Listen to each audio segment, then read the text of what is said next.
അസ്സലാമു അലൈക്കും വറഹ്മത്തുള്ളാഹി വബറകാതുഹു. പരിശുദ്ധ റമദാനിൻ്റെ ആദ്യത്തെ 10 അവസാനിക്കാൻ പോകുന്നു. നാളെ ഒരു നോമ്പ് കൂടെ പൂർത്തിയാക്കിയാൽ 1/3 ഭാഗം കഴിയുകയാണ്.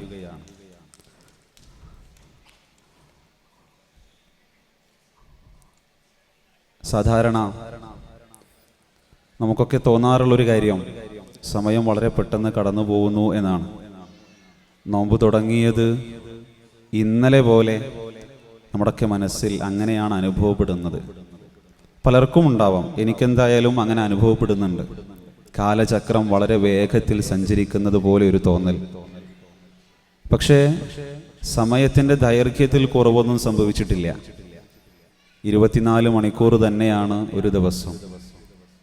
എന്തോ നമ്മൾ അനുഭവിക്കുന്നത് വളരെ ദൈർഘ്യം കുറഞ്ഞ ഒരു ദിവസമായിട്ടാണ്. ആഴ്ചകളാവട്ടെ, മാസങ്ങളാവട്ടെ, വർഷങ്ങളാവട്ടെ, വളരെ പെട്ടെന്ന് കടന്നു പോകുന്നത് പോലെ ഒരു തോന്നൽ നമുക്കൊക്കെ ഉണ്ടാവും. അതുകൊണ്ട് ദുനിയാവിലെ ജീവിതം, ദുനിയവിയായ ജീവിതം വളരെ ചെറുതാണ് എന്ന്, വളരെ കുറച്ച് മാത്രമേ ഉള്ളൂ എന്ന് മനസ്സിലാക്കാൻ ഈ കാലഘട്ടത്തിൽ ജീവിക്കുന്ന നമുക്ക് വലിയ പ്രയാസം ഉണ്ടാവില്ല. കാരണം അത്രമേൽ വേഗത്തിലാണ് കാലം സഞ്ചരിച്ചുകൊണ്ടിരിക്കുന്നത്. നമുക്ക് ലഭിച്ച സമയം അത് എത്ര ചെറുതാണെങ്കിലും പരമാവധി അതിന് ഉപയോഗപ്പെടുത്തുക എന്നുള്ളതാണ് ഈ ദുനിയാവിൽ നമുക്ക് ചെയ്യാനുള്ളത്. അതുമാത്രമേ നമുക്ക് ചെയ്യാനുള്ളൂ. പരമാവധി റഹ്മാനായ റബ്ബിൻ്റെ ഇഷ്ടങ്ങൾ നേടിയെടുക്കാൻ ദുനിയാവിൽ എന്തൊക്കെ ചെയ്യാൻ കഴിയുമോ അത് വളരെ വേഗത്തിൽ കരസ്ഥമാക്കുക എന്നുള്ളതാണ്. പലപ്പോഴും അതിന് മറന്നുപോകുന്ന മനുഷ്യരെ സംബന്ധിച്ചിടത്തോളം ഈ ദുനിയാവിൽ അള്ളാഹ് നൽകിയ ജീവിതം സ്വന്തം ഇഷ്ടങ്ങൾക്കും താല്പര്യങ്ങൾക്കും വേണ്ടി ചിലവഴിച്ച് പരലോകത്തേക്ക് ഒന്നും സമ്പാദിച്ചു വെക്കാതെ മരിച്ചു പോവേണ്ടി വരുന്ന മനുഷ്യനെ സംബന്ധിച്ചിടത്തോളം ഈ ദുനിയാവിൽ അവന് കിട്ടിയ ജീവിതത്തെ ഓർമ്മിക്കുന്ന ഒരു സന്ദർഭത്തെക്കുറിച്ച് അള്ളാഹുവിൻ്റെ പരിശുദ്ധ ഖുർആൻ പറയുന്നുണ്ട്. മരണത്തിന്റെ മാലാക വന്ന് അവന്റെ റൂഹിനെ പിടിക്കുന്ന ഒരു സന്ദർഭത്തെക്കുറിച്ച് പരിശുദ്ധ ഖുർആൻ സൂറത്തു ഫുർഖാനിൽ പറഞ്ഞത് റബ്ബി ലൗലാ അഖർതനി ഇലാ അജലിൻ ഖരീബ് എന്നാണ്. ദുനിയാവിൽ എല്ലാം അല്ലാഹ് നൽകിയിട്ടുണ്ട്, എല്ലാ അനുഗ്രഹങ്ങളും നൽകി പടച്ച റബ്ബ്. സമയം, ആരോഗ്യം, സമ്പത്ത്, നമുക്ക് വേണ്ടതൊക്കെയും പടച്ച റബ്ബ് നമുക്ക് നൽകി. അതൊന്നും റബ്ബിന്റെ ഇഷ്ടങ്ങൾക്കോ താല്പര്യങ്ങൾക്കോ ചിലവഴിക്കാൻ കഴിയാതെ പോയൊരു മനുഷ്യൻ അവസാനത്തിൽ റബ്ബിനോട് പറഞ്ഞു നോക്കുന്നൊരു വർത്തമാനമാണ് റബ്ബി ലൗലാ അഖർതനി ഇലാ അജലിൻ ഖരീബ്. 10-60 കൊല്ലക്കാലം ഈ ദുനിയാവിൽ ജീവിച്ചിട്ട് മനസ്സിലാവാത്തൊരു കാര്യം മരിക്കുന്ന സമയത്ത് അള്ളാഹിനോട് പറയാ, പടച്ചോനെ കുറച്ച് സമയം ഒന്ന് നീട്ടിത്തരുമോ, വളരെ കുറച്ച് സമയം മതി, കുറച്ച് സമയം ഒന്ന് നീട്ടിത്തരുമോ എന്ന്. ഫഅസ്സദ്ദഖ വഅകും മിനസ് സ്വാലിഹീൻ. റഹ്മാനായ റബ്ബേ, ഞാൻ നന്മ ചെയ്തോളാം റബ്ബേ, ഒരു മുഅ്മിനായി ജീവിച്ചോളാം റബ്ബേ, സ്വതക്കകൾ ധാരാളം ചെയ്തോളാം റബ്ബേ, കുറച്ച് സമയം എനിക്കൊന്ന് നീട്ടിത്തരണേന്ന്. പക്ഷെ അള്ളാഹു പറയുന്നു വലൻ യുഅഖിറല്ലാഹു നഫ്സൻ ഇദാ ജാഅ അജലുഹാ. ഇത്രയും കാലം ഈ ദുനിയാവിൽ ജീവിച്ച് ചെയ്യാത്തതൊന്നും ഇനി ചെയ്യണ്ട. അള്ളാന്റെ അനുഗ്രഹങ്ങൾ അനുഭവിച്ച് ഈ ദുനിയാവിൽ ജീവിച്ച കാലം ഇത്രയും നീ ഒന്ന് പരിശോധിച്ച് നോക്കുക. അത്രയും കാലം നീ ചെയ്യാത്തതൊന്നും ഇനി അങ്ങ് ചെയ്യണ്ട എന്ന് പടച്ച റബ്ബ് പറയണു. വലൻ യുഅഖിറല്ലാഹു നഫ്സൻ ഇദാ ജാഅ അജലുഹാ. ഒരു സെക്കൻഡ് സമയം പോലും പടച്ച റബ്ബ് നമുക്ക് ആർക്കും നീട്ടിത്തരില്ല എന്ന്. അതുകൊണ്ട് പ്രിയപ്പെട്ടവരെ, അങ്ങനൊരു അവസ്ഥ വരുന്നതിന് മുൻപ് പരമാവധി ജീവിതത്തെ ഉപയോഗപ്പെടുത്താൻ നമുക്ക് സാധിക്കേണ്ടതുണ്ട്. അള്ളാഹു തൗഫീഖ് നൽകി അനുഗ്രഹിക്കുമാറാവട്ടെ. നമ്മുടെ ആത്യന്തികമായ ലക്ഷ്യം പരലോകാണല്ലോ. ഈ ദുനിയാവിനപ്പുറത്തുള്ള ജീവിതത്തെക്കുറിച്ചാണല്ലോ നമ്മൾ ആലോചിക്കേണ്ടത്. അതിനു വേണ്ടിയാണല്ലോ ദുനിയാവിൽ നമ്മൾ പണിയെടുക്കേണ്ടത്. അള്ളാഹു പരലോകത്തെക്കുറിച്ച് പറയുന്നത് നമ്മളൊക്കെ പലപ്പോഴും കേട്ടിട്ടുള്ള ഒരു ആയത്തുണ്ട്, കുല്ലു നഫ്സിൻ ദാഇഖത്തുൽ മൗത്ത്. അള്ളാഹ് പറയാണ് എല്ലാവരും മരിക്കും, എല്ലാവരും മരിക്കും. അതിൽ യാതൊരു സംശയവും ഒരാൾക്കും ഇല്ല. ഇന്ന് ലോകത്ത് ജീവിച്ചിരിക്കുന്ന ഏത് മനുഷ്യനോട് ചോദിച്ചു കഴിഞ്ഞാലും എല്ലാ ദേഹങ്ങളും മരിക്കുന്നു പറയും. പക്ഷെ അത് എപ്പോഴാണ്, എങ്ങനെയാണെന്നുള്ള കാര്യം മനുഷ്യനെ സംബന്ധിച്ചിടത്തോളം യാതൊരു അറിവുമില്ലാത്ത കാര്യമാണ്. ഒരറിവുമില്ല ആ കാര്യത്തിൽ. മാത്രമല്ല അതിനുശേഷം അള്ളാഹു പറഞ്ഞ ചില കാര്യങ്ങളുണ്ട്, അതും മനുഷ്യനെ സംബന്ധിച്ചിടത്തോളം സംശയങ്ങൾ ഉണ്ടാക്കുന്ന കാര്യങ്ങളാണ്. വിശ്വാസികൾക്കല്ല, അതല്ലാത്ത മനുഷ്യന്മാർക്ക് പലതരത്തിലുള്ള സംശയങ്ങൾ ഉണ്ടാക്കുന്ന കാര്യമാണ്. അതിനുശേഷം ഒരു പരലോകമുണ്ടോ, ഒരു സ്വർഗമുണ്ടോ, ഒരു നരകമുണ്ടോ, സ്വർഗത്തിനെ കുറിച്ച് പറഞ്ഞിടത്ത് സ്വർഗത്തിലെ അരുവികൾ ഉണ്ടാവുമെന്ന് പറഞ്ഞപ്പോൾ അങ്ങനെ ഒരു അരുവി ഉണ്ടാവുക എന്നൊക്കെ പറയുന്നത് എന്തൊരു ബോറാണ് എന്നൊക്കെ പറയുന്ന ആളുകൾ നമ്മുടെ നാട്ടിലുണ്ട്. അങ്ങനെ നാസ്തികതയുമായി നടക്കുന്ന ആളുകൾ, അങ്ങനെ ഒരു പരലോകമല്ല, ഈ ദുനിയാവിനപ്പുറത്ത് അങ്ങനെ ഒരു ജീവിതമല്ല എന്ന് വാദിക്കുന്ന ആളുകളുണ്ട്. പക്ഷെ വിശ്വാസികളെ സംബന്ധിച്ചിടത്തോളം അള്ളാഹു പറയണു, വഇന്നമാ തുവഫൗന ഉജൂറകും യൗമൽ ഖിയാമ. അള്ളാഹു പറയണു, വഇന്നമാ തുവഫൗന ഉജൂറകും യൗമൽ ഖിയാമ. നിങ്ങൾ ഈ ദുനിയാവിൽ ചെയ്തു വെച്ച സകലമാന പ്രവർത്തനങ്ങളും ഒരുമിച്ച് കൂട്ടപ്പെടുന്ന ഒരു ദിവസം വരാനുണ്ട്. എന്നിട്ട് പറയുന്നു, വമൻ സുഹ്സിയ അനിൻ നാരി വഉദ്ഖിലൽ ജന്ന. ആ ദിവസം ആരാണോ നരകത്തിൽ നിന്ന് അകറ്റി നിർത്തപ്പെടുകയും സ്വർഗത്തിന്റെ ആഡംബരങ്ങളിലേക്ക്, സ്വർഗത്തിന്റെ സുഖാനുഭൂതികളിലേക്ക് പ്രവേശിപ്പിക്കപ്പെടുകയും ചെയ്യുന്നത്, ഫഖദ് ഫാസ്, അവനാണ് വിജയി എന്നാണ്. ഈ ദുനിയാവിനപ്പുറത്തുള്ള പരലോകത്തിന്റെ സ്വർഗ കവാടത്തിലൂടെ ആ ആഡംബരത്തിലേക്ക്, സ്വർഗത്തിന്റെ അനുഭൂതികളിലേക്ക് പ്രവേശിക്കുക എന്നതാണ് ഒരു മനുഷ്യനെ സംബന്ധിച്ചിടത്തോളം ഏറ്റവും വലിയ വിജയമെന്ന് അള്ളാഹ് നമ്മളെ പഠിപ്പിക്കുകയാണ്. എന്നിട്ട് അതിന്റെ അവസാനത്തിൽ ഒരു മുന്നറിയിപ്പ് കൂടെ നൽകുന്നു, വമൽ ഹയാത്തുദ് ദുനിയ ഇല്ലാ മതാഉൽ ഗുറൂർ. ഈ ദുനിയാവ് നിങ്ങളെ വഞ്ചിച്ചു കൊണ്ടിരിക്കുകയാണ് കേട്ടോ. നിങ്ങളുടെ സമ്പത്തായി, മക്കളായി, നിങ്ങളുടെ അനുഗ്രഹങ്ങളായി, നിങ്ങൾക്ക് ഈ ദുനിയാവിലെ താല്പര്യങ്ങളോടുകൂടെ നിങ്ങൾ കാണുന്ന പലതുമുണ്ടല്ലോ, അതെല്ലാം വമൽ ഹയാത്തുദ് ദുനിയ ഇല്ലാ മതാഉൽ ഗുറൂർ. അള്ളാഹുവിനെ മറന്ന് ഈ ദുനിയാവിനോട് ഇഷ്ടം തോന്നാൻ കാരണമായ കാര്യങ്ങളൊക്കെയും നിങ്ങളെ ചതിച്ചുകൊണ്ടിരിക്കുകയാണ് എന്ന് റബ്ബ് സുബ്ഹാനഹു വ തആല നമ്മളെ പഠിപ്പിക്കുകയാണ്. അതുകൊണ്ട് ദുനിയാവിനപ്പുറത്തുള്ള പരലോകത്തെ ലക്ഷ്യം വെച്ചുകൊണ്ട് ദുനിയാവിന്റെ ജീവിതത്തെ പരമാവധി ഉപയോഗപ്പെടുത്താൻ നമുക്ക് സാധിക്കണം. അതിന് ചില കാര്യങ്ങൾ നമ്മൾ ശ്രദ്ധിക്കേണ്ടതുണ്ട്. ഒന്ന്, എന്റെയും നിങ്ങളുടെയും വിശ്വാസത്തിന്റെ അളവ് എവിടെയെന്നുള്ളതാണ്. അള്ളാന്റെ പരലോകത്ത് ജയിക്കാൻ ആദ്യം നിങ്ങൾ പരിശോധിക്കേണ്ടത് വിശ്വാസത്തിന്റെ അളവ് എവിടെ നിൽക്കുന്നു എന്നുള്ളതാണ്. ഈ പ്രസ്ഥാനത്തിന്റെ ഭാഗമായതുകൊണ്ട് അൽഹംദുലില്ലാഹ് നമുക്ക് പറയാം, തൗഹീദിൽ നിന്ന് വ്യതിചലിച്ചിട്ടില്ല. ഈ പ്രസ്ഥാനത്തിന്റെ ഭാഗമായതിനു ശേഷം ഇന്നേ വരെ ഒരു ഖബറിന്റെ അടുത്ത് പോയിട്ട് പച്ചപുതക്കേണ്ടി വന്നിട്ടില്ല. ഈ പ്രസ്ഥാനത്തിന്റെ ഭാഗമായതിനു ശേഷം ഒരു തങ്ങളുടെയും ഒരു ഔലിയയുടെയും അടുത്ത് പോയി എനിക്ക് പ്രാർത്ഥിക്കേണ്ടി വന്നിട്ടില്ല. ഒരു ബീവിയും മന്ത്രിച്ചു തന്ന ചരട് എനിക്ക് എന്റെ കയ്യിലോ എന്റെ കാലിലോ എന്റെ അരയിലോ എനിക്ക് കെട്ടേണ്ടി വന്നിട്ടില്ല. തൗഹീദിന്റെ കാര്യത്തിൽ അൽഹംദുലില്ലാഹ് നമ്മളെ സംബന്ധിച്ചിടത്തോളം കൃത്യമായ ഒരു ദിശയിലേക്കാണ് നമ്മൾ സഞ്ചരിക്കുന്നത്. പക്ഷേ വിശ്വാസത്തിന്റെ അളവിന്റെ കാര്യത്തിൽ നമ്മുടെ ഓരോരുത്തരുടെയും വിശ്വാസം അളക്കാൻ കഴിയുമായിരുന്നുവെങ്കിൽ അതിൽ വലിയ ഏറ്റക്കുറച്ചിലുകൾ കാണും. നമ്മുടെയൊക്കെ വിശ്വാസത്തിലെ വലിയ ഏറ്റക്കുറച്ചിലുകൾ കാണും. ആ വിശ്വാസത്തെയാണ് നമ്മൾ ഉറപ്പിക്കേണ്ടത്. പ്രിയപ്പെട്ടവരെ, വിശ്വാസം ഉറപ്പിക്കാൻ കഴിഞ്ഞിട്ടില്ല എന്നുണ്ടെങ്കിൽ അള്ളാഹുവിന്റെ പരലോകത്ത് വിജയം സാധ്യമാണ് എന്ന് നിങ്ങൾ കരുതേണ്ടതില്ല. ഒരു കഥ, ആ ഉദാഹരണം, ആ ഒരു കാര്യം, വിശ്വാസത്തിന്റെ അളവ് എങ്ങനെയെന്ന് മനസ്സിലാക്കാൻ ഒരു കഥ പറയാം. സാധാരണ നമ്മൾ കേട്ടിട്ടുള്ളൊരു കഥയാണത്. ഒരു മനുഷ്യൻ ഒരു കൊടുമുടി കയറാൻ വേണ്ടി പോവുകയാണ്. അതിനുള്ള കാര്യങ്ങളൊക്കെ തയ്യാറാക്കി വെച്ചു, അതിന്റെ സാമഗ്രികളൊക്കെ തയ്യാറാക്കി വെച്ചു. ഒരു കൊടുമുടി കയറാൻ വേണ്ടി തുടങ്ങുകയാണ്. അങ്ങനെ അയാൾ രാവിലെ മുതൽ കയറി, ഒരുപാട് ദൂരം കയറിയപ്പോഴാണ് സന്ധ്യാസമയമായത്. അപ്പൊ അയാൾക്ക് തോന്നി, ഇനി ഇത് മുന്നോട്ട് പോകാൻ കഴിയില്ല, മുകളിലെത്താൻ കഴിയില്ല, ഇനി തിരിച്ചിറങ്ങാം, മറ്റൊരു സമയത്ത് ഇതിനെ ശ്രമിക്കാം എന്ന് വിചാരിച്ച് അയാൾ താഴോട്ട് ഇറങ്ങാൻ തുടങ്ങുകയാണ്. കഥയാണ്, കഥയിൽ ചോദ്യമില്ല. അങ്ങനെ അയാൾ താഴോട്ട് ഇറങ്ങാൻ തുടങ്ങി. ഒരുപാട് ദൂരം താഴോട്ട് ഇറങ്ങിയപ്പോഴും താഴേക്ക് എത്തുന്നില്ല അയാള്. അങ്ങനെ അയാള് അവസാനം ക്ഷീണിച്ച് റബ്ബിനോട്, ദൈവത്തിനോട് പ്രാർത്ഥിക്കുകയാണ്, ദൈവമേ, ഞാൻ വല്ലാതെ ഒരു പ്രയാസത്തിലാണ്, എന്നെ ഒന്ന് സഹായിക്കണമേ എന്ന് ദൈവത്തിനോട് പ്രാർത്ഥിക്കുകയാണ്. അപ്പൊ ദൈവം പ്രത്യക്ഷപ്പെട്ടു. ഞാൻ അതാ പറഞ്ഞത്, ദൈവം പ്രത്യക്ഷപ്പെട്ടു എന്നൊക്കെ പറയുമ്പോൾ കഥയിൽ ചോദ്യമല്ല എന്നുള്ളത്. ദൈവം പ്രത്യക്ഷപ്പെട്ടിട്ട് അയാളോട് ചോദിച്ചു, നിനക്ക് എന്താ വേണ്ടതെന്ന് ചോദിച്ചു. എന്നെ ഇവിടെ നിന്ന് രക്ഷപ്പെടുത്തി തരണേ എന്ന് പറഞ്ഞു. അപ്പൊ ദൈവം അയാളോട് പറഞ്ഞു, ആയിക്കോട്ടെ, നീ നിന്റെ 2 കൈകളും വിട്ടുകളാന്ന് പറഞ്ഞു. അയാൾ ഒരു കയറിൽ തൂങ്ങിയാണ് താഴോട്ട് ഇറങ്ങുന്നത്. ദൈവം പറഞ്ഞു, നീ നിന്റെ 2 കൈയും വിട്ടുകളാ എന്ന് പറഞ്ഞു. അത് പറഞ്ഞ് ദൈവം അപ്രത്യക്ഷമായി. പറഞ്ഞത് ദൈവമാണെന്നുണ്ടെങ്കിലും ഇറങ്ങുന്ന ആ വഴിക്ക് ആ കയറ് 2 വിടാൻ ഒരു മനുഷ്യൻ തയ്യാറാവുമോ? നമ്മൾ ആലോചിക്കേണ്ട വിഷയമാണത്. റഹ്മാനായ റബ്ബ് നമ്മളോട് ഒരുപാട് കാര്യങ്ങൾ പറഞ്ഞു, ഒരുപാട് വിഷയങ്ങൾ നമ്മളുമായി സംവദിച്ചു, ഒരുപാട് കാര്യങ്ങൾ നമുക്ക് പഠിപ്പിച്ചു തന്നു. നേരത്തെ പറഞ്ഞ ആ കയറിൽ പിടിച്ചു നിൽക്കുന്ന ആ മനുഷ്യനെ പോലെ റഹ്മാനായ റബ്ബന്റെ കൂടെയുണ്ട് എന്ന് വിശ്വസിച്ചുകൊണ്ട് ആ കയറിന്റെ പിടിവിടാൻ എനിക്കും നിങ്ങൾക്കും കഴിയുമെന്നുള്ളതാണ്. ശരിക്കും റബ്ബ് പറഞ്ഞത് എന്താ? ആ ദൈവം അവിടെ നിന്ന് പറഞ്ഞത് എന്താണെന്നറിയോ? ആ കൈ വിട്ടു കഴിഞ്ഞാൽ ആ താഴോട്ട് എത്താൻ മാത്രമുള്ള ദൂരം മാത്രമേ ആ മനുഷ്യനുണ്ടായിരുന്നുള്ളൂ.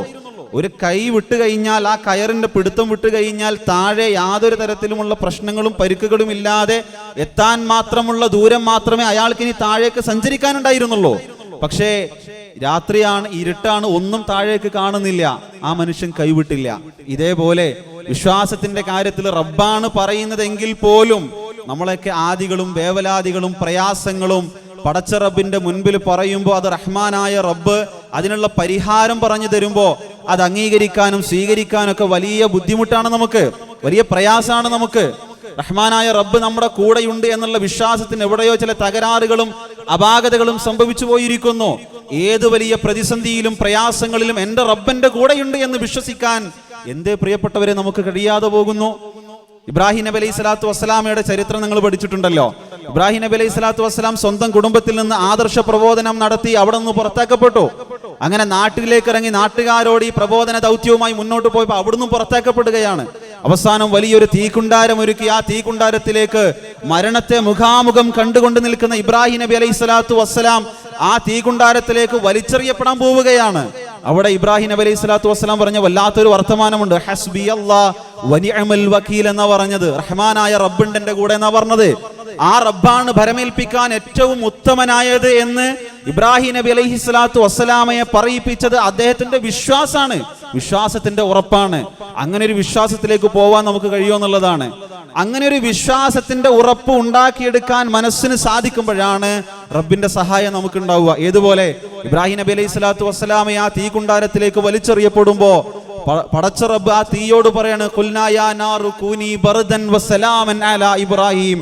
ആ തീയെ സൃഷ്ടിച്ച സൃഷ്ടാവിന്റെ വർത്തമാനം തീയോട്, തീയെ നീ സമാധാനവും സന്തോഷവുമായി മാറണം കേട്ടോ, സമാധാനവും തണുപ്പും സന്തോഷവുമായി ഇബ്രാഹിമിന്റെ മേൽ മാറണം കേട്ടോ എന്ന് പടച്ച റബ്ബിന്റെ വർത്തമാനമാണ്. പ്രിയപ്പെട്ടവരെ, അള്ളാഹുവിലുള്ള വിശ്വാസത്തെ ഉറപ്പിച്ചു കഴിഞ്ഞാൽ പ്രയാസങ്ങളും പ്രതിസന്ധികളൊക്കെ ജീവിതത്തിൽ ഉണ്ടാവും എന്നുള്ളത് ശരി തന്നെയാണ്. അതിന്റെ അവസാനം റഹ്മാനായ റബ്ബിന്റെ കാരുണ്യം നമ്മളെ തേടിയെത്തും.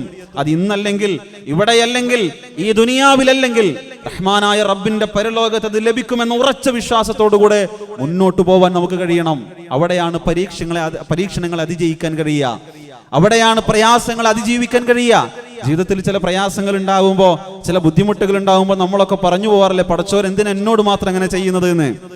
എന്തിനാ റബ്ബ് എന്നോട് മാത്രം അങ്ങനെ ചെയ്യുന്നത്? ഞാൻ നിസ്കരിക്കുന്നുണ്ടല്ലോ, ഞാൻ നോമ്പ് നോൽക്കുന്നുണ്ടല്ലോ, ഇബാദത്തുകൾക്കൊന്നും യാതൊരു മുടക്കവും വരുത്തുന്നില്ലല്ലോ, എന്തിനാണ് റബ്ബ് എന്നോട് ഇങ്ങനെ ചെയ്യുന്നത് എന്ന് വിചാരിച്ചു പോകുന്ന മനസ്സുകളാണ് പലരും.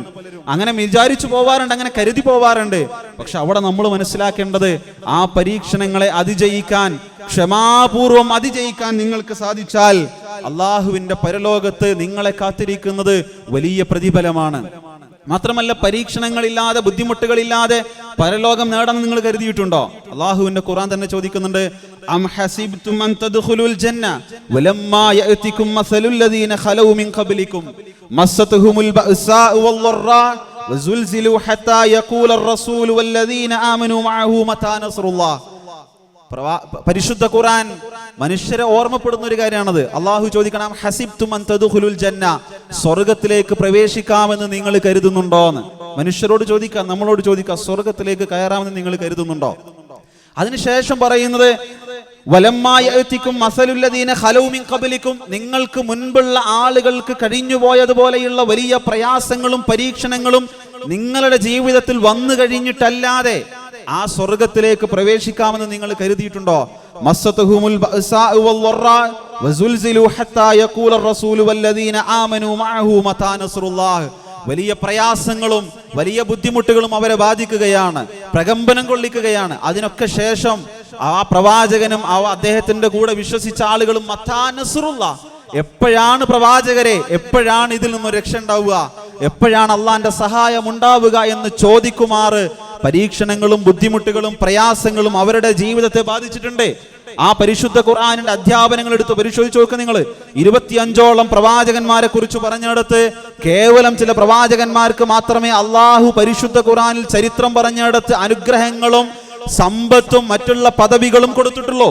മറ്റുള്ള പ്രവാചകന്മാരൊക്കെയും വലിയ തീക്ഷ്ണമായ പരീക്ഷണങ്ങളിലൂടെ കടന്നു വന്നവരാ.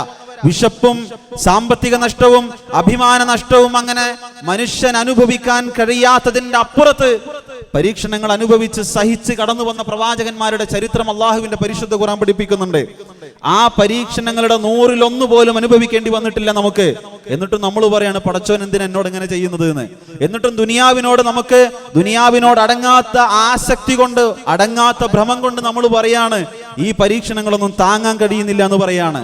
അല്ലാഹുവിന്റെ പരിശുദ്ധ ഖുർആൻ ചോദിക്കുന്നു, അം ഹസിബ്തും അൻ തദ്ഖുലുൽ ജന്ന, അതൊന്നും അംഗീകരിക്കാതെ ആ പരീക്ഷണങ്ങളെ അതിജയിക്കാൻ കഴിയാതെ സ്വർഗത്തിന്റെ പടിവാതിൽ കയറാമെന്ന്, ചവിട്ടിക്കടക്കാമെന്ന് നിങ്ങൾ കരുതുന്നുണ്ടോ എന്ന് അള്ളാഹുവിന്റെ പരിശുദ്ധ ഖുർആൻ നമ്മളോട് ചോദിക്കുകയാണ്. കുറച്ചൊക്കെ പട്ടിണി ഉണ്ടാവും, കുറച്ചൊക്കെ വിശപ്പുണ്ടാവും, കുറച്ചൊക്കെ ബുദ്ധിമുട്ടുണ്ടാവും, അനുഭവിക്കേണ്ടി വരും നമ്മളതൊക്കെ.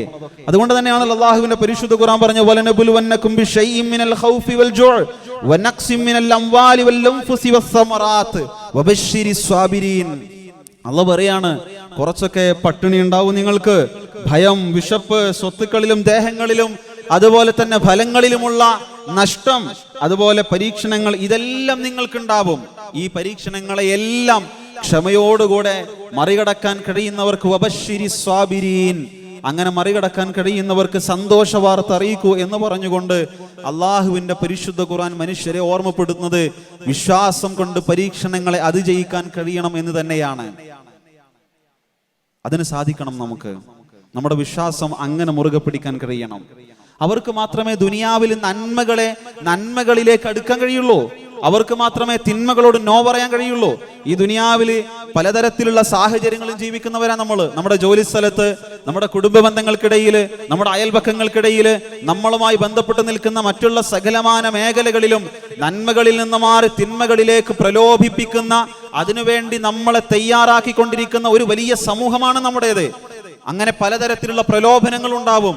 ആ പ്രലോഭനങ്ങളിൽ ചെന്നു വീഴാതെ റഹ്മാനായ റബ്ബ് ഇത് കാണുന്നുണ്ട്, കേൾക്കുന്നുണ്ട്, എന്റെ സകലമാന പ്രവർത്തനങ്ങളും നിരീക്ഷിച്ചു കൊണ്ടിരിക്കുന്നുണ്ട് എന്ന് മനസ്സിലാക്കുന്ന ഒരു മനുഷ്യനെ സംബന്ധിച്ചിടത്തോളം അയാൾക്ക് അള്ളാഹുവിന്റെ പരലോകത്തിന്റെ വിജയമാണ് മുന്നിലുണ്ടാവുക.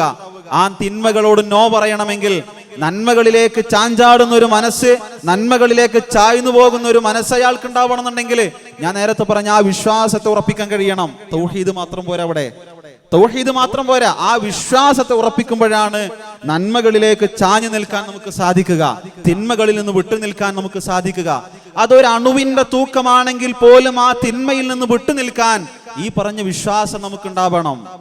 പ്രിയപ്പെട്ടവരെ, നമ്മളൊക്കെ സാധാരണ രീതിയിൽ കടകളിൽ നിന്ന് സാധനം വാങ്ങുന്ന സമയത്ത്, ഒരു ഉദാഹരണം പറയാം, കടകളിൽ നിന്ന് സാധനം വാങ്ങുന്ന സമയത്ത് ഇപ്പൊ ചേഞ്ച് ഇല്ല എന്നൊക്കെ നമ്മൾ പറയാറുണ്ടല്ലോ. ചില്ലറ ബാക്കി തരാനില്ല എന്ന് പറയും. ചില്ലറ ബാക്കി തരാനില്ല എന്ന് പറഞ്ഞിട്ട് എന്നാ ഒരു കാര്യം ചെയ്യുന്നത് പിന്നെ തരിട്ടോ എന്ന് പറയും കടക്കാരന്. നമ്മൾ സ്വാഭാവികമായി എന്നാ പിന്നെ തരട്ടോ എന്ന് പറയും. ചിലപ്പോൾ ഒരു 2 രൂപ അല്ലെങ്കിൽ ഒരു 3 രൂപ അല്ലെങ്കിൽ ഒരു 5 രൂപ ഒക്കെ നമ്മൾ തിരിച്ചു കൊടുക്കാനുണ്ടാവും. പ്രിയപ്പെട്ടവരെ, അത് കൊടുത്തു വിട്ടേണ്ടതല്ലേ? അങ്ങനെ എത്ര കടകളിൽ നമ്മൾ പറഞ്ഞിട്ടുണ്ട്, ഒരു 3 രൂപ തരാൻ ബാക്കിയുണ്ട്, ഞാൻ അങ്ങോട്ട് തരട്ടോ എന്ന് പറഞ്ഞു. പ്രിയപ്പെട്ടവരെ, ഓർമ്മപ്പെടുത്താനുള്ളത്, ഈ പറയുന്ന 3 രൂപയും 4 രൂപയും 5 രൂപയും ചില്ലറകളാണ്. ആർക്കും വലിയ വിലയില്ലാത്ത ചില്ലറ തുട്ടുകളാണത്. പക്ഷെ ഞാൻ ഒരാളോട് അത് കൊടുക്കാമെന്ന് പറഞ്ഞ് കടബാധ്യതയാക്കി നിർത്തിയിട്ടുണ്ടെങ്കിൽ അത് കൊടുക്കേണ്ട ഉത്തരവാദിത്വം നമുക്കല്ലേ? ഞാൻ പറഞ്ഞു വരുന്നത്, നേരത്തെ പറഞ്ഞ ആ വിശ്വാസം നമ്മുടെ മനസ്സിൽ ഉറപ്പിച്ചിട്ടുണ്ടെന്നുണ്ടെങ്കിൽ 2 രൂപയാണെങ്കിൽ പോലും കൊടുത്തു വീട്ടാനുള്ള ബാധ്യതകൾ കൊടുത്തു വീട്ടിയിട്ട് മാത്രമേ അയാൾ മറ്റുള്ള പണിക്ക് പോവുള്ളൂ. ഈ പറയുന്ന വിശ്വാസത്തിലേക്കാണ് നമ്മൾ വരേണ്ടത്. പ്രവാചകൻ സല്ലല്ലാഹു അലൈഹി വസല്ലമയുടെ അടുക്കൽ ഒരു സ്വഹാബി, അദ്ദേഹം എല്ലാ നമസ്കാരത്തിനും കൃത്യമായി പള്ളിയിൽ വരുന്ന ഒരു സ്വഹാബിയാണ്. എല്ലാ നമസ്കാരവും കഴിഞ്ഞ് അതിനുശേഷമുള്ള ദിക്റുകളും അതുപോലെ തന്നെയുള്ള പ്രാർത്ഥനകളും മറ്റുള്ള കാര്യങ്ങളൊക്കെ കഴിഞ്ഞ് വളരെ വൈകിയാണ് പള്ളിയിൽ നിന്ന് തിരിച്ചു പോവുകയും ചെയ്യുക. കുറച്ച് ദിവസങ്ങളായി ആ സ്വഹാബി പള്ളിയിൽ നിന്ന് സുബഹി നമസ്കാരം കഴിഞ്ഞ് വേഗം തന്നെ വീട്ടിലേക്ക് തിരിച്ചു പോവുകയാണ്. ഇപ്പൊ പ്രവാചകൻ സല്ലല്ലാഹു അലൈഹി വസല്ലമ കുറച്ച് ദിവസങ്ങൾക്ക് ശേഷം ആ സ്വഹാബി അടുത്ത് വിളിച്ചിട്ട് ചോദിച്ചു, എന്താ നിനക്ക് പറ്റിയത്? ഈ അടുത്തായിട്ട് കുറേയായി നീ ഇങ്ങനെ പള്ളിയിൽ നിന്ന് സുബഹി നമസ്കാരത്തിന് ശേഷം വളരെ പെട്ടെന്ന് തന്നെ വീട്ടിലേക്ക് തിരിച്ചു പോകുന്നുണ്ടല്ലോ, എന്താണ് കാരണമെന്ന് ചോദിച്ചപ്പോ ആ സ്വഹാബി പ്രവാചകൻ സല്ലല്ലാഹു അലൈഹി വസല്ലമയോട് പറഞ്ഞത്, പ്രവാചകരെ, എന്റെ വീടിന്റെ തൊട്ടടുത്ത് പറമ്പിൽ ഒരു ഈന്തപ്പന വളർന്നു നിൽക്കുന്നുണ്ട്. ആ ഈത്തപ്പനയുടെ ഒരു ഭാഗം എന്റെ പറമ്പിലേക്ക് ചാഞ്ഞു നിൽക്കുന്നുണ്ട്. ആ ഈത്തപ്പനയിൽ നിന്ന് ഒരു ഈന്തപ്പഴം എന്റെ പറമ്പിലേക്ക് വീണ് ഞാൻ തിരിച്ചെത്തുന്നതിന് മുൻപ് എന്റെ മക്കളോ എന്റെ ഭാര്യയോ ആ ഈത്തപ്പഴം എങ്ങാനും കഴിച്ചു കഴിഞ്ഞാൽ റഹ്മാനായ റബ്ബിന്റെ മുൻപിൽ ഞാൻ അതിന് മറുപടി പറയേണ്ടി വരുമല്ലോ എന്ന് വിചാരിച്ച സ്വഹാബത്തിന്റെ പിൻഗാമികളാണ് നമ്മള്. ആ സ്വഹാബത്തിന്റെ പിൻഗാമികളാണ് നമ്മള്. ഒരു കാരക്ക ചീള് പോലും അന്യന്റേത് നമ്മുടെ ഭാഗമായി മാറാൻ പാടില്ല എന്ന് പഠിപ്പിച്ച പ്രവാചകന്റെയും സ്വഹാബത്തിന്റെയും പിൻഗാമികള്. പ്രിയപ്പെട്ടവരെ, നമ്മളൊക്കെ ഏത് തരത്തിൽ സൂക്ഷ്മത പാലിക്കണം? ഏത് തരത്തിൽ നമ്മളൊക്കെ സൂക്ഷ്മത പാലിക്കേണ്ടി വരും? അതുകൊണ്ട് നന്മ തിന്മകളെ കൃത്യമായി വേർതിരിച്ചു മനസ്സിലാക്കാനും തിന്മകളിലേക്ക് ചാഞ്ചാടി പോവാതെ നന്മയിലേക്ക് മുന്നേറാൻ സാധിക്കണമെങ്കിൽ ഞാൻ നേരത്തെ പറഞ്ഞ ആ വിശ്വാസത്തെ മുറുകെ പിടിച്ചുകൊണ്ട് മുന്നോട്ട് പോവാൻ നമുക്ക് സാധിക്കേണ്ടതുണ്ട്.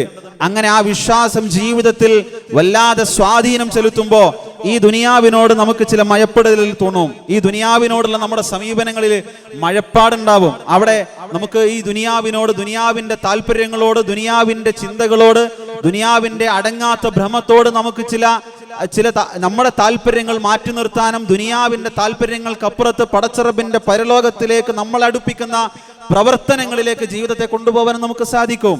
ദുനിയാവിനോട്, ദുനിയാവിന്റെ താല്പര്യങ്ങളോട് നോ പറയാൻ നമുക്ക് കഴിയും. അത് കൃത്യമായി അള്ളാഹുവിന്റെ പരിശുദ്ധ ഖുർആനും പ്രവാചകൻ സല്ലല്ലാഹു അലൈഹി വസല്ലമയും നമ്മളെ പഠിപ്പിച്ചതാണ്. ഉള്ളത് കൊണ്ട് തൃപ്തിപ്പെടാൻ കഴിയണം ഈ ദുനിയാവില്. ദുനിയാവിനോടുള്ള അടങ്ങാത്ത ഭ്രമത്തെ ഇല്ലാതാക്കാൻ, ദുനിയാവിന്റെ താല്പര്യങ്ങൾക്ക് അപ്പുറത്ത് പടച്ചറബിന്റെ താല്പര്യങ്ങളെയും പടച്ചറബിന്റെ പരലോകത്തിന്റെ സ്വർഗത്തെയും കാണാൻ കഴിയണമെങ്കിൽ ദുനിയാവിനോടുള്ള അടങ്ങാത്ത ഭ്രമത്തെ അവസാനിപ്പിക്കാൻ കഴിയണം. ദുനിയാവിനോടുള്ള നമ്മുടെ സമീപനത്തെ മയപ്പെടുത്താൻ കഴിയണം. അവിടെ നമുക്ക് ദുനിയാവിനോടുള്ള സമീപനത്തെ മയപ്പെടുത്തണമെന്നുണ്ടെങ്കിൽ ഞാൻ നേരത്തെ പറഞ്ഞ ആ വിശ്വാസത്തിലേക്ക് നമ്മൾ പോവേണ്ടി വരും.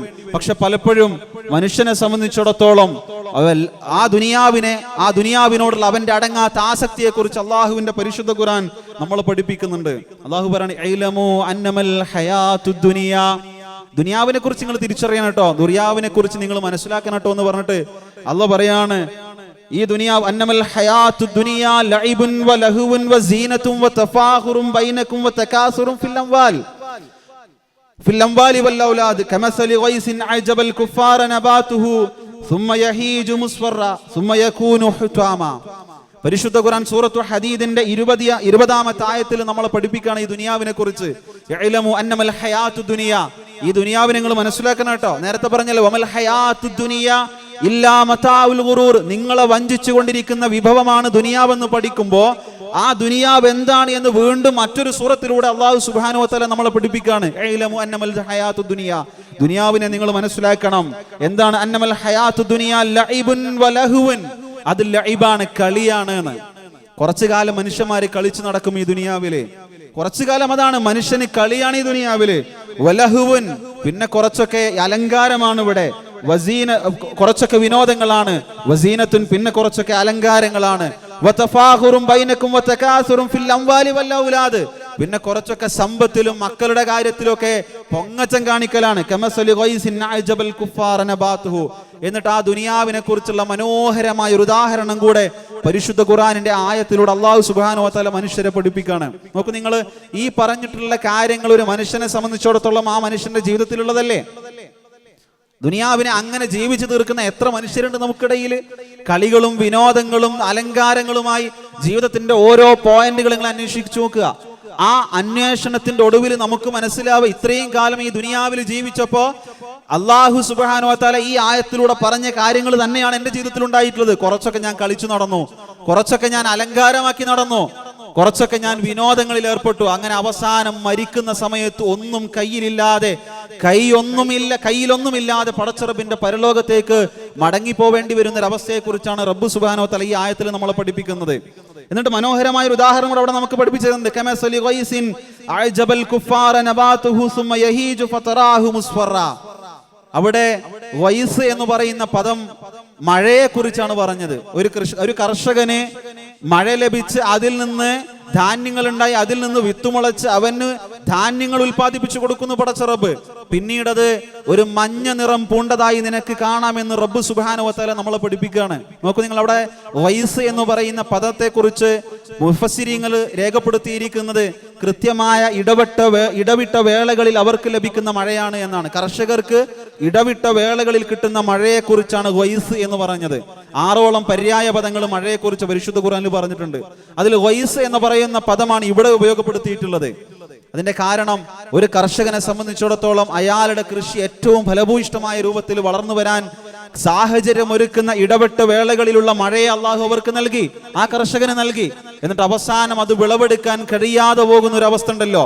എല്ലാം നൽകിയിട്ടും അതിൽ നിന്ന് വിളവെടുക്കാൻ കഴിയാതെ പോകുന്ന ഒരു കർഷകന്റെ വേദനാജനകമായ അവസ്ഥയാണ് ഇവിടെ പറയുന്നത്. അതേപോലെ മനുഷ്യനെ സംബന്ധിച്ചിടത്തോളം, ഞാൻ ആദ്യം പറഞ്ഞ ആ ഭാഗത്തേക്ക് പോവാണ്. 10-60 കൊല്ലക്കാലം ഈ ദുനിയാവിൽ ജീവിക്കാൻ അവസരം ലഭിച്ചൊരു മനുഷ്യനെ സംബന്ധിച്ചിടത്തോളം ഈ ദുനിയാവിന്റെ പലതും നിങ്ങൾക്ക് ആശ്ചര്യങ്ങളായിട്ട് തോന്നും. നേരത്തെ കർഷകനെ കുറിച്ച് പറഞ്ഞിടത്തോളം പറഞ്ഞതുപോലെ അവർക്ക് ആ മഴയിലൂടെ ലഭിച്ച ധാന്യങ്ങൾ, ആ മഴയിലൂടെ ലഭിച്ചിട്ടുള്ള ആ കൃഷി അയാൾ ആശ്ചര്യപ്പെടുത്തിയതുപോലെ ഈ ദുനിയാവിന്റെ ജീവിതത്തിൽ ആശ്ചര്യപ്പെടുത്തുന്ന, അത്ഭുതപ്പെടുത്തുന്ന പല കാര്യങ്ങളും ഉണ്ടാവും നമ്മുടെ മുൻപിൽ. പക്ഷെ അതിനെയെല്ലാം വകഞ്ഞു മാറ്റി ദുനിയാവിനപ്പുറത്തേക്കുള്ള പരലോകത്തിലേക്ക് ഈ ദുനിയാവിന്റെ പ്രവർത്തനങ്ങളെ മാറ്റിയെടുക്കാൻ കഴിയുന്നവരാണ് യഥാർത്ഥ വിശ്വാസികളെന്ന് റബ്ബ് സുബ്ഹാനഹു വ തആല നമ്മളെ പഠിപ്പിക്കുകയാണ്. അങ്ങനെയാണ് ദുനിയാവിനെ നിങ്ങൾ സമീപിക്കേണ്ടത് എന്ന്. പക്ഷെ എന്താ സംഭവിച്ചുകൊണ്ടിരിക്കുന്നത്? എത്രയൊക്കെ പറഞ്ഞാലും നമുക്ക് പ്രഭാഷണങ്ങളുടെ കുറവൊന്നുമില്ലല്ലോ. പ്രസംഗങ്ങളുടെ കുറവാണോ? ഉപദേശങ്ങളുടെ കുറവാണോ? ആലോചിച്ച് നോക്കൂ നിങ്ങൾ. ഇന്ന് നമ്മുടെ നാട്ടിൽ നടന്നുകൊണ്ടിരിക്കുന്ന കാര്യങ്ങൾ എന്തൊക്കെയാ? ഈ ദുനിയാവിനോടുള്ള അമിതമായ ആസക്തി കൊണ്ട് അള്ളാഹ്ക്ക് ഇഷ്ടമില്ലാത്ത എന്തൊക്കെ കാര്യങ്ങളാണ് മനുഷ്യന്റെ ജീവിതത്തിൽ നടന്നുകൊണ്ടിരിക്കുന്നത്. ഭക്ഷണത്തിന്റെ കാര്യത്തിൽ, വസ്ത്രത്തിന്റെ കാര്യത്തിൽ, കല്യാണങ്ങള്, അങ്ങനെ മാമാങ്കങ്ങളായി വലിയ വലിയ ആഘോഷത്തിന്റെയും ആർഭാടത്തിന്റെയും അവസരങ്ങളായി കല്യാണങ്ങളും സൽക്കാരങ്ങളും പരിപാടികളും മാറിക്കൊണ്ടിരിക്കുകയാണ്. അവിടെ ഭക്ഷണം വല്ലാതെ ദൂർത്തടിച്ചുകൊണ്ടിരിക്കുകയാണ്. അവിടെ നമ്മൾ അള്ളാഹുവിന് താല്പര്യമില്ലാത്ത കാര്യങ്ങൾ നടന്നുകൊണ്ടിരിക്കുന്ന വേളകളായി, സാഹചര്യങ്ങളും സന്ദർഭങ്ങളുമായി ഇത്തരത്തിലുള്ള പരിപാടികളും മാമാങ്കങ്ങളും മാറിക്കൊണ്ടിരിക്കുകയാണ്. അള്ളാഹുവിനെ മറന്നുപോകുന്ന ഒരു കൗമായിട്ട് നമ്മൾ മാറിയിരിക്കുകയാണ്. വളരെ വേദനാജനകമായ ഒരു കാര്യം എന്ന് പറഞ്ഞാൽ, ഇതൊക്കെ പഠിപ്പിച്ചു കൊടുക്കുന്ന, ഇതൊക്കെ പറഞ്ഞു മനസ്സിലാക്കി കൊടുക്കുന്ന ഒരു ഉമ്മത്തിന്റെ അനുഭാവികളാണ് ഇതൊക്കെ ചെയ്യുന്നത് എന്നുള്ളതാണ് ഏറ്റവും പ്രയാസകരമായ കാര്യം. ഭക്ഷണത്തിന്റെ കാര്യത്തിലും വസ്ത്രത്തിന്റെ കാര്യത്തിലും ഒക്കെ ആർഭാടം കാണിക്കുക, ദൂർത്ത് കാണിക്കുക എന്നൊക്കെ പറയുന്നത് യഥാർത്ഥത്തിൽ മുസ്ലിം സമുദായത്തിലാണെന്ന് ഏറ്റവും കൂടുതൽ കണ്ടുവരുന്നത്. അതൊരു യാഥാർത്ഥ്യമാണ്, വളരെ പ്രയാസകരമായ ഒരു യാഥാർത്ഥ്യമാണ്. നമ്മൾ ആലോചിക്കേണ്ടത്, പ്രിയപ്പെട്ടവർ, ഇതൊന്നും ലഭിക്കാത്ത ഒരുപാട് ജന്മങ്ങൾ ഇന്നും ലോകത്ത് ജീവിച്ചിരിപ്പുണ്ട് എന്നുള്ളതാണ്. ഭക്ഷണം കിട്ടുന്നുണ്ടല്ലോ നമുക്ക് വിശപ്പിന്, നമുക്ക് ധരിക്കാനുള്ള വസ്ത്രം കിട്ടുന്നുണ്ടല്ലോ, ഇഷ്ടമുള്ള വസ്ത്രം, ഇഷ്ടമുള്ള ഭക്ഷണം, ആ ജീവിക്കാൻ ആവശ്യമായ എല്ലാ അനുഗ്രഹങ്ങളും നമുക്ക് നൽകിയിട്ടുണ്ടല്ലോ പടച്ചറബ്. പക്ഷെ ഇതൊന്നും ലഭിക്കാത്ത ഒരു സമൂഹം ഇന്നും ജീവിച്ചിരിപ്പുണ്ട് എന്ന് മനസ്സിലാക്കുന്നിടത്താണ് ഈ ദുനിയാവിൽ നമുക്ക് ലഭിച്ച അനുഗ്രഹങ്ങളുടെ വില എത്രയാണ് നമുക്ക് മനസ്സിലാവുക. പ്രവാചകൻ സല്ലല്ലാഹു അലൈഹി വസല്ലം ഒരിക്കൽ പുറത്തേക്ക് ഇറങ്ങി നടക്കുകയാണ്. മദീനയുടെ തെരുവോരങ്ങളിൽ ഇങ്ങനെ പുറത്തേക്ക് ഇറങ്ങി നടക്കുകയാണ്. കാരണം വിശപ്പാണ്. അദ്ദേഹത്തിന് സഹിക്കാൻ കഴിയാത്ത വിശപ്പുണ്ടായപ്പോൾ അദ്ദേഹം പുറത്തേക്ക് ഇറങ്ങി നടന്നു. അങ്ങനെ കുറച്ചു ദൂരം മുന്നോട്ട് പോയപ്പോഴാണ് അദ്ദേഹത്തിന്റെ കളിക്കൂട്ടുകാരനായ അബൂബക്കർ സിദ്ദീഖ് റളിയല്ലാഹു അൻഹുവിനെ കാണുന്നത്. രണ്ടുപേരും വിശപ്പ് കാരണം പുറത്തിറങ്ങിയതാ. കുറച്ചുകൂടെ മുന്നോട്ട് പോയി അവർ രണ്ടുപേരും. അപ്പോഴാണ് ഉമർ ബിൻ ഖത്താബ് റളിയല്ലാഹു അൻഹുവിനെ കാണുന്നത്. മൂന്നാളും പുറത്തിറങ്ങാനുണ്ടായ കാരണം വിശപ്പാണ്. നോക്കൂ നിങ്ങൾ, ഇസ്ലാമിക ലോകത്തെ ഏറ്റവും പ്രഗത്ഭരായ 3 പേർ, മഹാനായ ഹബീബായ റസൂലുള്ളാഹി സ്വല്ലല്ലാഹു അലൈഹി വസല്ലം, അതിനുശേഷം വന്ന ഖുലഫാഉർ റാഷിദിലെ ഏറ്റവും പ്രധാനപ്പെട്ട ആളുകൾ, അവർ 3 പേരും ഇസ്ലാമിക ലോകത്തിന്റെ ഭരണമുള്ള ആളുകൾ. അവർ 3 പേരും വിശപ്പ് സഹിക്കാൻ കഴിയാതെ വിശപ്പിന്റെ കാഠിന്യം കൊണ്ട് പുറത്തേക്ക് ഇറങ്ങി നടക്കുകയാണ്. അങ്ങനെ അബൂ അയ്യൂബിൽ അൻസാരി എന്ന് പറയുന്ന സ്വഹാബി അവരെ കണ്ട് അവരെ വീട്ടിലേക്ക് ക്ഷണിച്ചു, ഭക്ഷണം പാകം ചെയ്തു കൊടുത്തു. ഭക്ഷണം കഴിച്ചുകൊണ്ടിരിക്കുന്നതിനിടയിൽ പ്രവാചകൻ സല്ലല്ലാഹു അലൈഹി വസല്ലമയുടെ കണ്ണിൽ നിന്ന് കണ്ണുനീരിങ്ങനെ ധാരയായി ഒഴുകിക്കൊണ്ടിരിക്കുകയാണ്. അപ്പൊ സഹാബത്ത് ചോദിച്ചു, പ്രവാചകരെ, നിങ്ങൾ എന്തിനായി കരയുന്നത്? നിങ്ങൾക്ക് വിശപ്പടക്കാനുള്ള ഭക്ഷണം കിട്ടിയിട്ടില്ലേ? നിങ്ങൾ ആവശ്യപ്പെട്ടപ്പോ, നിങ്ങൾ വിചാരിച്ചപ്പോ ആ വിശപ്പിന്റെ കാഠിന്യം കൊണ്ട് പടച്ചിറപ്പ് നിങ്ങൾക്ക് ഭക്ഷണം തന്നില്ല പ്രവാചകരെ, പിന്നെ എന്തിനാ നിങ്ങൾ കരയുന്നതെന്ന് ചോദിച്ചപ്പോ പ്രവാചകൻ സല്ലല്ലാഹു അലൈഹി വസല്ലമയുടെ അടുക്കലേക്ക് ജിബ്രീൽ അലൈഹിസ്സലാത്തു വസ്സലാം കടന്നു വന്ന് അവതരിപ്പിച്ച ഒരു ആയത്തുണ്ടല്ലോ, എന്റെയും നിങ്ങളുടെയും മനസ്സിന്റെ ഉള്ളിൽ കോറിയിടേണ്ട വാക്കാണത്. ഭക്ഷണം അവനാവശ്യമായി വേസ്റ്റ് ആക്കുമ്പോ, ഇഷ്ടമുള്ള വസ്ത്രം ധരിക്കാൻ അതിന് സ്വാതന്ത്ര്യത്തിന്റെ പേര് പറഞ്ഞുകൊണ്ട് പടച്ചിറപ്പിന്റെ താല്പര്യമില്ലാത്ത വസ്ത്രം ധരിക്കുമ്പോ, അള്ളാഹ്ക്ക് ഇഷ്ടമില്ലാത്ത ദുനിയാവിന്റെ ജീവിതത്തെ വല്ലാതെ ആഗ്രഹിക്കുമ്പോ നമ്മൾ ആലോചിക്കേണ്ട ഒരു വാക്ക് പടച്ചിറപ്പ് പരിശുദ്ധ ഖുർആനിലൂടെ നമ്മൾ ഓർമ്മപ്പെടുത്താണ്. പ്രവാചകരെ, നിങ്ങൾ ഇപ്പൊ കഴിച്ചുകൊണ്ടിരിക്കുന്ന ഈ ഭക്ഷണം ഉണ്ടല്ലോ, ഏത് നിങ്ങൾക്ക് വിശന്ന സമയത്ത് റഹ്മാനായ റബ്ബ് നിങ്ങൾക്ക് നൽകിയ ഈ ഭക്ഷണം, ആ ഭക്ഷണത്തിന്റെ പേരിൽ നാളെ പടച്ച റബ്ബിന്റെ മുൻപിൽ നിങ്ങൾ മറുപടി പറയേണ്ടി വരും കേട്ടോ എന്നാണ്. എത്ര ആലോചിക്കണം പ്രിയപ്പെട്ടവരെ. നമ്മൾ ധരിക്കുന്ന ഓരോ വസ്ത്രത്തിനെ കുറിച്ചും ആലോചന ഉണ്ടാവണം. നമ്മൾ കഴിക്കുന്ന ഓരോ വറ്റിനെ കുറിച്ചും ഓരോ അരിമണിയെ കുറിച്ചും ആലോചന ഉണ്ടാവണം. റബ്ബെനിക്കത് തന്നല്ലോ, അത് തരാത്ത ഒരുപാട് ആളുകൾ, കുഞ്ഞുങ്ങൾ ഇന്നും ലോകത്തിന്റെ പല ഭാഗത്തുണ്ട്. മൃഗങ്ങളുടെ മലമൂത്ര വിസർജ്യങ്ങൾ കടിക്കാൻ വേണ്ടി കാത്തു നിൽക്കുന്ന, പട്ടിണി കിടക്കുന്ന ഒരുപാട് കുഞ്ഞുങ്ങൾ ഇന്ന് ലോകത്തിന്റെ പല ഭാഗത്തുണ്ട്. സുഭിക്ഷമായി ഭക്ഷണം കഴിക്കുമ്പോ ഇഷ്ടപ്പെട്ട വസ്ത്രം ധരിക്കാൻ നമ്മുടെ മുൻപിൽ അതിന്റെ സാഹചര്യങ്ങളും അതിനുവേണ്ട സാമ്പത്തിക സ്ഥിതിയും പടച്ചിറപ്പ് നമുക്ക് നൽകിയപ്പോ ഇതൊന്നും നൽകാത്ത അവരെയും എന്നെയും ഒരുമിച്ച് കൂട്ടപ്പെടുന്ന ഒരു പരലോകത്ത് റഹ്മാനായ റബ്ബിന്റെ മുൻപിൽ എന്തു മറുപടിയാ എനിക്ക് പറയാനുണ്ടാവുക? അപ്പൊ ഞാൻ കഴിഞ്ഞ ദിവസം വാട്സപ്പിൽ സ്റ്റാറ്റസ് ഇങ്ങനെ നോക്കുന്ന സമയത്ത് ഫലസ്തീനിലുള്ള കുഞ്ഞുങ്ങൾ, അവിടെയുള്ള ആളുകൾ നോമ്പ് തുറക്കുന്നത് കണ്ടോ? നിങ്ങൾ നോക്കൂ, കെട്ടിടാവശിഷ്ടങ്ങൾക്കിടയിൽ തകർന്നു പോയ ഒരുപാട് സ്വപ്നങ്ങൾക്കിടയിൽ നിന്നുകൊണ്ട് അവർ നോമ്പ് തുറക്കുകയാണ്. എന്തൊരു മനോഹരമായ കാഴ്ചയാണത്. അവരുടെ വിശ്വാസത്തിന്റെ മേഖലയിൽ നിന്ന് പരിശോധിച്ച് നോക്കുമ്പോൾ ഭൗതികമായ സാഹചര്യങ്ങളിൽ നിന്നാണെങ്കിൽ വളരെ വിഷമുണ്ടാക്കുന്ന കാര്യമാണത്. കാരണം അവരുടെ സ്വപ്നങ്ങളെല്ലാം തകർന്നടിഞ്ഞിരിക്കണം. അവിടെ പോലും റഹ്മാനായ റബ്ബിനെ മുന്നിൽ കണ്ടുകൊണ്ട്, ആ റബ്ബിന്റെ പരലോകത്തെ കണ്ടുകൊണ്ട് നോമ്പ് തുറക്കുന്ന വിശ്വാസി സമൂഹത്തെ അവിടെ നമ്മൾ കാണുകയാണ്. അതുകൊണ്ട് പ്രിയപ്പെട്ടവരെ, ആ വിശ്വാസത്തിലേക്ക് എത്തിച്ചേരാൻ എനിക്കും നിങ്ങൾക്കും കഴിയേണ്ടത്, ആ വിശ്വാസത്തിന്റെ പൂർണ്ണതയിലേക്ക് എത്തിച്ചേരാൻ എനിക്കും നിങ്ങൾക്കും കഴിയേണ്ടത്. അതിന് കഴിഞ്ഞിട്ടില്ല എന്നുണ്ടെങ്കിൽ മാറി മാറി വരുന്ന റമദാനുകൾ കൊണ്ട് കാര്യമില്ല. ദിവസവും എത്ര തവണ നമ്മൾ നമസ്കരിക്കുന്നുണ്ട്, അതുകൊണ്ട് കാര്യമില്ല. വെറും നമസ്കാരം കൊണ്ടോ നോമ്പ് കൊണ്ടോ മറ്റുള്ള ഇബാദത്തുകൾ കൊണ്ടോ സ്വർഗം നേടിയെടുക്കാമെന്ന് നിങ്ങൾ കരുതി പോയിട്ടുണ്ടെങ്കിൽ അത് വെറുതെയാണ് പ്രിയപ്പെട്ടവരെ, കഴിയില്ല. അതുകൊണ്ടാണ് പ്രവാചകൻ സല്ലല്ലാഹു അലൈഹി വസല്ലം പറഞ്ഞ ഈ ഒരു ഹദീസ് കൂടെ പറഞ്ഞുകൊണ്ട് ഞാൻ അവസാനിപ്പിക്കുകയാണ്. കമിൻ സ്വാഇമിൻ ലൈസ ലഹു മിൻ സിയാമിഹി ഇല്ലല്ലാഹ് വകമിൻ ഖായിമിൻ ലൈസ ലഹു മിൻ ഖിയാമിഹി ഇല്ല സഹർ. ആലോചിച്ചു നിങ്ങൾ, എത്ര നോമ്പുകാരാണ്, അവർക്ക് വിശപ്പല്ലാതെ ബാക്കിയാവുന്ന എത്ര നോമ്പുകാരാണുള്ളത്. വകമിൻ ഖായിമിൻ ലൈസ ലഹു മിൻ ഖിയാമിഹി ഇല്ല സഹർ. നിദ്രാ നഷ്ടമല്ലാതെ ഒന്നും ബാക്കിയാവാത്ത എത്ര നമസ്കാരക്കാരാണുള്ളത് എന്ന് പ്രവാചകൻ സല്ലല്ലാഹു അലൈഹി വസല്ലമ ചോദിക്കുകയാണ്. പ്രിയപ്പെട്ടവരെ, അങ്ങനെ ഒരു കാര്യത്തിൽ, അങ്ങനെ ഒരു വിഭാഗത്തിൽ നമ്മൾ ഉൾപ്പെടാൻ പാടില്ല. അതുകൊണ്ട് വിശ്വാസത്തെ ഊട്ടിയുറപ്പിക്കാൻ കഴിയുക, ഈ ദുനിയാവിനെ കൃത്യമായി മനസ്സിലാക്കുക. ദുനിയാവിനെ പഠിക്കുമ്പോഴാണ്, മനസ്സിലാക്കുമ്പോഴാണ് റബ്ബിന്റെ പരലോകത്ത് വിജയം നേടാൻ കഴിയുള്ളൂ. അതുകൊണ്ട് ആ രൂപത്തിൽ ജീവിതത്തെ മുന്നോട്ട് കൊണ്ടുപോകാൻ നമുക്ക് സാധിക്കേണ്ടതുണ്ട്. റഹ്മാനായ റബ്ബ് തൗഫീഖ് നൽകി അനുഗ്രഹിക്കുമാറാവട്ടെ. പടച്ച റബ്ബേ, ഒരുപാട് തെറ്റുകൾ അറിഞ്ഞും അറിയാതെയും രഹസ്യമായും പരസ്യമായും ജീവിതത്തിൽ വന്നു പോയവരാണ് റബ്ബേ. അതെല്ലാം ഞങ്ങൾക്ക് നീ വിട്ടുപുറത്ത് മാപ്പാക്കി തരണമേ. പടച്ച റബ്ബേ, ലാ ഇലാഹ ഇല്ലല്ലാഹ് എന്ന ഷഹാദത്തിന്റെ കലിമ ഉച്ചരിച്ചുകൊണ്ട് മരിക്കാൻ ഭാഗ്യം ലഭിക്കുന്ന മുവഹ്ഹിദീങ്ങളുടെ കൂട്ടത്തിൽ റബ്ബേ ഞങ്ങളെ നീ ഉൾപ്പെടുത്തി അനുഗ്രഹിക്കണമേ. റഹ്മാനായ റബ്ബേ, റയ്യാൻ എന്ന കവാടത്തിലൂടെ സ്വർഗത്തിലേക്ക് ആനയിക്കപ്പെടുന്ന സൗഭാഗ്യവാന്മാരുടെ കൂട്ടത്തിൽ പടച്ച റബ്ബേ, സ്വാഇമീങ്ങളുടെ കൂട്ടത്തിൽ പടച്ച റബ്ബേ ഞങ്ങളെ നീ ഉൾപ്പെടുത്തി അനുഗ്രഹിക്കണമേ. പടച്ച റബ്ബേ, നാളെയുടെ ഖബറിന്റെ 6 അടി മണ്ണിൽ നിന്റെ മലക്കുകളുടെ ചോദ്യശരങ്ങൾക്ക് മുൻപിൽ എളുപ്പത്തിൽ മറുപടി പറയാൻ കഴിയുന്ന മുത്തക്കികളുടെ കൂട്ടത്തിൽ റബ്ബേ ഞങ്ങളെ നീ ഉൾപ്പെടുത്തി അനുഗ്രഹിക്കണമേ. പടച്ച റബ്ബേ, ഒരുപാട് ബുദ്ധിമുട്ടുകളും പ്രയാസങ്ങളും വേദനകളും കടിച്ചമർത്തി ജീവിച്ചു കൊണ്ടിരിക്കുന്ന ഒരുപാട് ആളുകളുണ്ട്. സാമ്പത്തികവും ശാരീരികവും മാനസികവുമായ ബുദ്ധിമുട്ട് അനുഭവിക്കുന്നവർ. പടച്ച റബ്ബേ, അവരുടെ പ്രയാസങ്ങൾ നീ ദൂരീകരിച്ചു കൊടുക്കണമേ. റബ്ബന ഹബ്ലനാ മിൻ അസ്വാജിനാ വസുരിയാതിനാ ഖുർറത അയ്യുനിൻ വജ്അൽനാ ലിൽ മുത്തഖീന ഇമാമ. ربنا اصرف عنا عذاب جهنم إن عذابها كان غراما إنها ساءت مستقرا ومقاما. ربنا ظلمنا أنفسنا وإن لم تغفر لنا وترحمنا لنكونن من الخاسرين. ربنا اغفر للمؤمنين والمؤمنات والمسلمين والمسلمات إنك أنت الغفور الرحيم. ربنا آتنا في الدنيا حسنة وفي الآخرة حسنة وقنا عذاب النار. آمين آمين آمين برحمتك يا أرحم الراحمين. والسلام عليكم ورحمة الله وبركاته.